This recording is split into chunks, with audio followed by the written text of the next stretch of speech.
Morning students, বিজ্ঞানীরা বলছেন যে আমরা যত গবেষণা করছি, যত রিসার্চ করছি এবং যত নানা রকম জিনিস জানছি, যত নতুন নতুন জিনিস শিখছি, তত বুঝতে পারছি যে আমরা কত অল্প জানি। এবার তোমাদের মনে হতে পারে যে কেন, আমরা তো ভীষণ সভ্য হয়ে গেছি, আমরা তো একদম সভ্যতার শিখরে দাঁড়িয়ে আছি, এর চেয়ে উপরে আর কি সভ্য হবো, বা এর চেয়ে উপরে আর সিভিলাইজেশন কি উন্নত হতে পারে। তাহলে আমি তোমাদের বলবো একটু কার্দাসেপ স্কেল, এই ব্যাপারটা কি একটু জেনে নাও। আমি তোমাদের ছোট্ট করে বলে দিই ব্যাপারটা কি। নিকোলাই কার্দাসেভ বলে একজন সোভিয়েত অ্যাস্ট্রোনমার ছিলেন। উনি 1964 এরকম অ্যারাউন্ডে উনি একটা হাইপোথেটিক্যাল স্কেল উনি বলেছিলেন, মানে আইডিয়া দিয়েছিলেন যে সভ্যতাকে মাপা যাবে, যে আমরা যত আস্তে আস্তে সভ্য হব তত সেটাকে স্কেল ওয়াইজ মাপা যাবে। এবং উনি স্কেল 1, স্কেল 2 বা স্টেজ 1, স্টেজ 2 এইভাবে মানে বিভিন্ন সভ্যতাকে স্কেল করেছিলেন। যে মানে সোজা কথায় এই সভ্যতা মানে কিন্তু কোনো একটা পার্টিকুলার দেশের সভ্যতার কথা আমি বলছি না, পুরো ম্যানকাইন্ডের সভ্যতার কথা বলছি, পুরো সিভিলাইজেশনের সভ্যতার কথা বলছি। মানে যতটা সেই মানে সভ্যতা উন্নত হবে, সেই সিভিলাইজেশন যতটা উন্নত হবে সে তত স্কেল বাড়বে তার। তো আমরা মানে, এবং উনি স্টেজ 3 কি 4 অব্দি উনি এটা মানে হাইপোথেটিক্যালি বলেছিলেন যে এই অবধি যাওয়া যেতে পারে।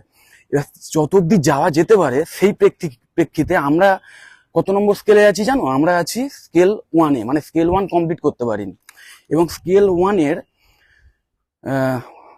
1-এ যাওয়ার 100%-এর মধ্যে ধরো 80% মতো বা 90% আমার অ্যারাউন্ড এরকম একটা উনি মেজার করেছিলেন যে আমরা এই অবধি অ্যাচিভ করতে পেরেছি। বা এখনো বিজ্ঞানীরাই বিভিন্ন করে বলছেন যে আমরা, উনি যে লেভেলে স্কেল 1-কে বলেছেন সেই হিসেবে আমরা 80 কি 90% অবধি অ্যাচিভ করতে পেরেছি। মানে বাকি 10% যদি আমরা অ্যাচিভ করতে পারি তাহলে আমরা স্টেজ 1 কমপ্লিট করে স্টেজ 2-তে ঢুকবো। এবার এই স্টেজ 1 যদি কমপ্লিট করে নিই তাহলে আমরা কি কি করতে পারবো, মানে সেটা শুনলে অবাক হয়ে যাবে। মানে আমরা পৃথিবীতে যত রকম এই ন্যাচারাল ক্যালামিটিস আসছে না, বা যে যত রকম এই ওয়েদারের চেঞ্জ আসছে বা হচ্ছে, সেগুলোকে আমরা নিজেরা কন্ট্রোল করতে পারবো। সে মেশিনের মারফত হোক বা অন্য কোনো উপায় হোক, বিভিন্ন টেকনোলজির মারফত হোক। মানে একটা উদাহরণ দিয়ে যদি বলি, এই যে এখন ধরো কন্টিনিউ আমাদের এখানে ভীষণ গরম চলছে, একটা চড়া রোদ, উল্টো পাল্টা টেম্পারেচার উঠে যাচ্ছে, 42-43-এ উঠে যাচ্ছে। এইটাকে ইচ্ছে মতো মানে আমরা একটা সুইচ টিপবো বা একটা কিছু মানে বাটন, কোনো আবহাওয়া দপ্তর থেকে যেমন এখন খবর পড়ে যা বলছে যে এত ওয়েদার এখন আছে এবং অমুক দিনে বৃষ্টি হতে পারে, সেরকম হবে না। আবহাওয়া দপ্তর থেকেই একটা বাটন টিপবেন এবং ওইখান থেকে অটোমেটিক্যালি এখানকার ওয়েদার চেঞ্জ হয়ে যাবে। হয়তো বৃষ্টি শুরু হয়ে যাবে, কি টেম্পারেচারটা কমে যাবে, কি মানে ওয়েদারে হয়তো জলীয় বাষ্প চলে আসবে। শুনে গল্প কথা মনে হলেও এই জিনিসটাই মানে সম্পূর্ণ হবে যখন আমরা স্টেজ 1 কমপ্লিট করব। তাহলে ভাবতে পারছো যে কতটা আরো অ্যাডভান্স হতে হবে আমাদের। মানে এটা তো এখন শুনে এটা অলিক কল্পনা বলে মনে হচ্ছে, কিন্তু তাও এটা জাস্ট আমাদের আইডিয়া করার জন্য এটা বললাম যে কতটা মানে আরো উন্নত হতে হবে, আরো টেকনোলজিক্যাল অ্যাডভান্সমেন্টের দিকে আমাদের যেতে হবে, যার মাধ্যমে আমরা ওয়েদারকে কন্ট্রোল করতে পারবো। এবং সেখানেই থেমে থাকবো না।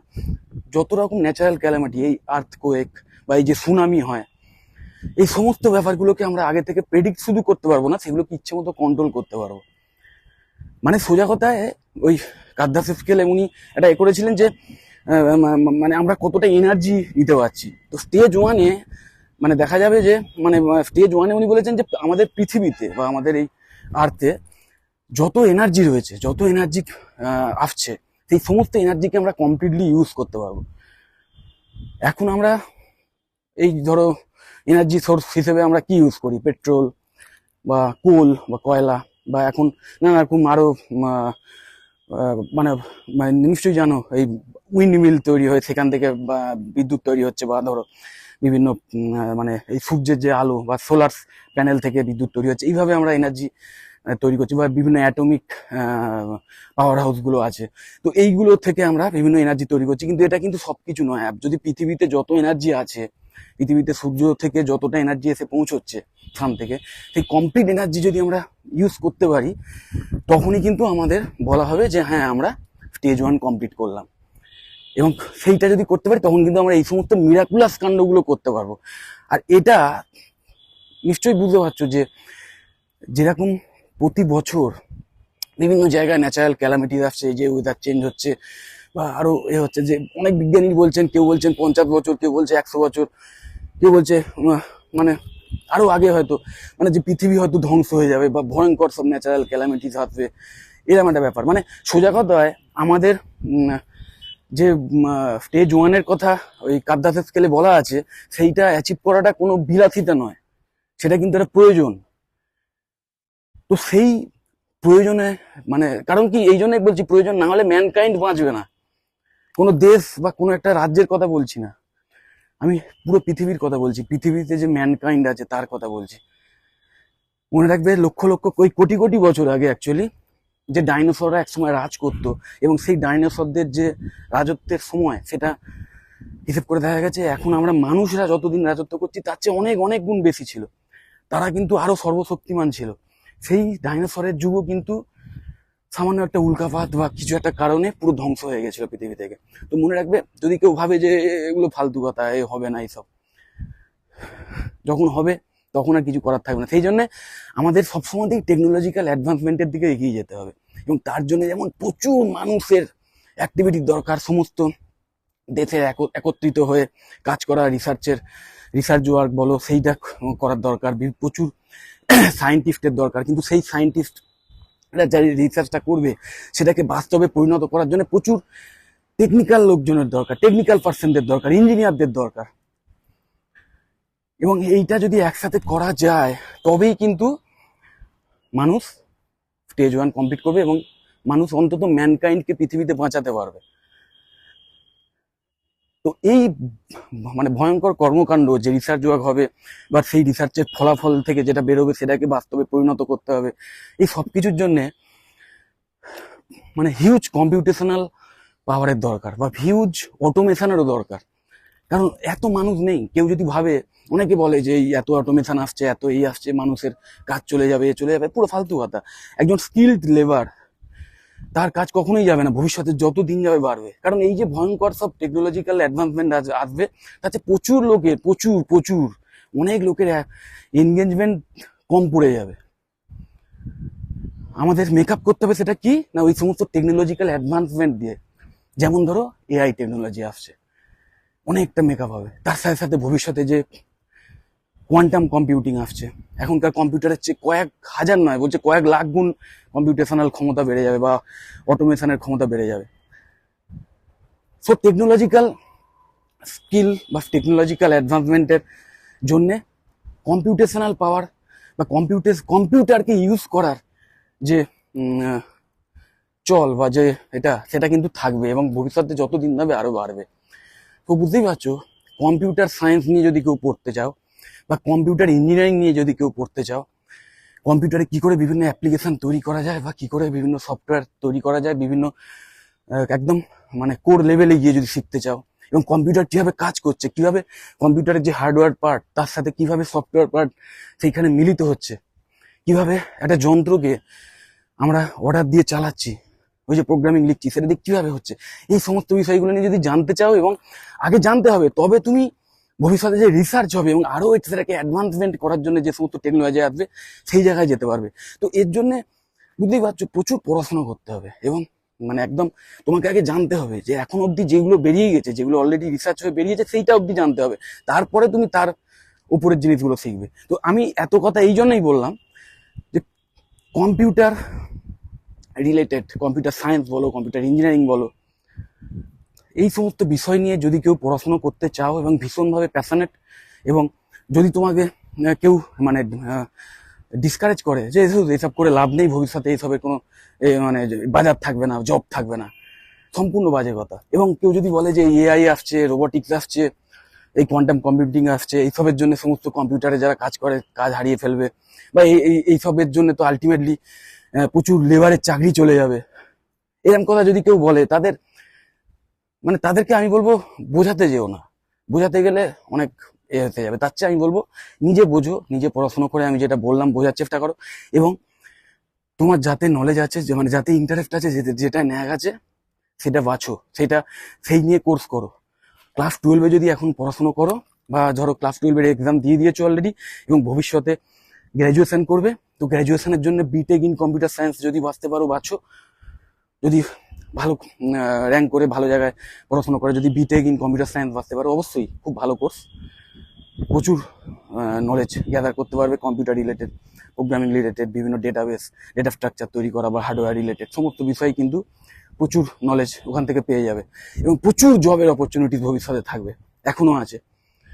ঠিক সেরকম আর একটা কিন্তু খুব ভালো কোর্স আছে কম্পিউটার রিলেটেড, এবং সেখানে বিটেকের মতো ধরো গভর্নমেন্ট কলেজে যারা বিটেকে পেয়ে যাবে তারা তো অবশ্যই বেশ কম খরচে করে নিতে পারবে, কিন্তু প্রাইভেট কলেজে বিটেকের খরচটা একটু বেশি, যদিও সেখান থেকে ভালো ভালো প্লেসমেন্ট হয়, খুব ভালো প্লেসমেন্ট অ্যাসিস্ট্যান্ট পাওয়া যায়, দারুণ দারুণ চাকরি পাওয়া যায়, এটা হয়। কিন্তু যাদের পক্ষে একটু খরচটা বেয়ার করা প্রবলেম হয়, কিন্তু যারা চাইছো যে না আমি কম্পিউটারের ওই বিটেকের মতোই আমি কম্পিউটারের রিলেটেড সমস্ত নলেজ নিতে চাই, প্রোগ্রামিং শিখতে চাই, ডেটা স্ট্রাকচার শিখতে চাই, বা নতুন নতুন যে ল্যাঙ্গুয়েজগুলো আসছে, পাইথন বা কিভাবে এআই তৈরি হচ্ছে, এআই কিন্তু চ্যাটজিপিটিও কিন্তু পাইথন দিয়েই তৈরি, মানে ওই একটা জিনিস রিভিল করেছে এখনো পর্যন্ত ওদের যারা ডেভেলপার। যাই হোক, তো এই ব্যাপারগুলো যদি জানতে চাও, কিন্তু একটু কম খরচের কোনো কোর্সে অ্যাডমিশন নিতে চাও, তাহলে এটা খুব আন্ডাররেটেড কোর্স আছে বিসিএ। এই জন্য আন্ডাররেটেড বললাম, কারণ ব্যাচেলার ইন কম্পিউটার অ্যাপ্লিকেশন এটা অসাধারণ এবং ডাইনামিক কোর্স, এবং সেটা এবছর থেকে আরো ডাইনামিক হয়ে উঠেছে, কারণ সেটাও কিন্তু 4 বছরের কোর্স হয়ে গেল। যারা ফুল টাইম করবে নিশ্চয়ই জানো, 4 years graduation programme. New education policy wise UGC যে গাইডলাইন দিয়েছে, সেখানে এই 4 ইয়ার্স গ্র্যাজুয়েশন প্রোগ্রামে বিসিএ কিন্তু একটা মানে দারুণ স্টেপিং স্টোন হতে পারে তোমাদের ব্রাইট ফিউচারের জন্য। সো যদি মনে করো একটু মানে কম খরচে প্রাইভেট কলেজে ভালোভাবে বিসিএ মানে মানে প্রাইভেট কলেজ থেকে ভালো করে কম্পিউটার রিলেটেড কোনো কোর্স করতে চাও, গ্র্যাজুয়েশন কোর্স করতে চাও, তাহলে BCA one of the best course. প্রচুর নলেজ গ্যাদার করতে পারবে, প্রচুর স্কিল সেট তৈরি করতে পারবে, তার সাথে সাথে ফাইনাল ইয়ারে গিয়ে যে ক্যাম্পাস প্লেসমেন্ট হয় বা ক্যাম্পাস ড্রাইভ হয়, সেইখানে অংশগ্রহণ করে নিজের স্কিল সেট, নিজের নলেজকে ইউজ করে বিভিন্ন ইন্টারভিউ এবং এক্সামের মাধ্যমে একদম ভালো ভালো এমএনসিতে চোখ ধাঁধানো অঙ্কের স্যালারি নিয়ে চাকরি পেয়ে যাবে। শুধু নিজেকে তৈরি করতে হবে ওই 4 বছর। আর কেউ যদি মনে করে যে না 3 বছরের বিসিএই করবো, সেটাও করতে পারো, 3 বছরে এক্সিট করে যাবে, তাহলে অনার্সটা পাবে না বা রিসার্চ পাবে না। আর তবে আমি সবসময় যেটা বলি, আমি সাজেস্ট করি আমি 4 বছরেরটাই করতে, কারণ অনেক ভবিষ্যতে কেরিয়ারে বেনিফিট পাবে 4 বছরের যদি কোর্স কমপ্লিট করে নাও। শুধু বিসিএ নয়, যে কোনো 4 ইয়ার্স গ্র্যাজুয়েশন প্রোগ্রামের যে কটা কোর্স আছে সবগুলোতেই বলছি আমি।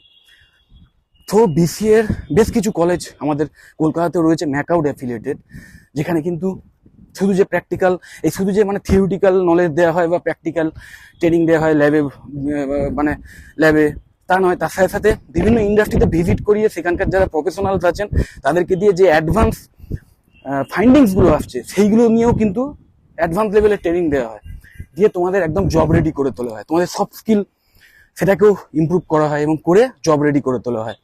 তো সেই সমস্ত কলেজ বাছো। আমি আমাদের ওয়েস্ট বেঙ্গলে যে কটা ভালো ভালো কলেজ আছে, যার যে মানে ম্যাকআউট অ্যাফিলিয়েটেড এবং যেখানে এই সমস্ত কোয়ালিটিগুলো রয়েছে, কলেজের খুব মানে এক্সপিরিয়েন্স ফ্যাকাল্টি মেম্বার রয়েছেন, যাদের থেকে ডাইরেক্ট একদম প্রফেশনাল লেভেলের স্কিল পেতে পারো। তো এই সমস্ত কলেজের ওয়েবসাইটের লিঙ্ক আমি আমার এই ভিডিও ডেসক্রিপশন বক্সে দিয়ে দিচ্ছি। বিসিএ এবং বিটেক ইন কম্পিউটার সায়েন্স দুটোরই আলাদা আলাদা কলেজের আমি ওয়েবসাইটের লিঙ্ক দিয়ে দিচ্ছি, তোমরা সেই ওয়েবসাইটে ভিজিট করে সেই কলেজ সম্বন্ধে ডিটেল জেনে নাও এবং অ্যাডমিশন সংক্রান্ত ব্যাপারে খোঁজ খবর নিয়ে এখন থেকে সিট বুক করে রাখতে পারো। আবার যদি মনে করো যে না কাউন্সেলিং করে একবারে নেবো, সেটাও করতে পারো, তোমাদের ব্যাপার। কিন্তু আলটিমেটলি আমি এটাই বলছি যে কম্পিউটার সায়েন্স বা কম্পিউটার রিলেটেড কোর্স নিয়ে যদি কেউ ডিসকারেজ করে, জাস্ট তার কথা সামনে কনফ্রন্টেশনে যেও না। যত কথা, যারা কাজ করে না তারা বেশি কথা বলে না, নিজের কাজ দিয়ে দেখিয়ে দেও যে তুমি কি পারবে কি পারবে না, বা ভবিষ্যতে কি ট্রেন্ড থাকবে কি থাকবে না, নিজের কাজ দিয়ে দেখো। খুব ভালো থাকবে। যদি এই সংক্রান্ত বিষয় নিয়ে কোনো কিছু প্রশ্ন থাকে অবশ্যই আমাকে কল করবে বা হোয়াটসঅ্যাপ করবে, আমি অবশ্যই তোমাদের হেল্প করে দেবো। ভিডিওটা যদি ভালো লাগে অবশ্যই লাইক দিও, চ্যানেলটা যদি সাবস্ক্রাইব না করে থাকলে এক্ষুনি সাবস্ক্রাইব করে নাও, আর ভিডিওটা যতটা পারো বন্ধু বান্ধবদেরও শেয়ার করে দিও। টাটা।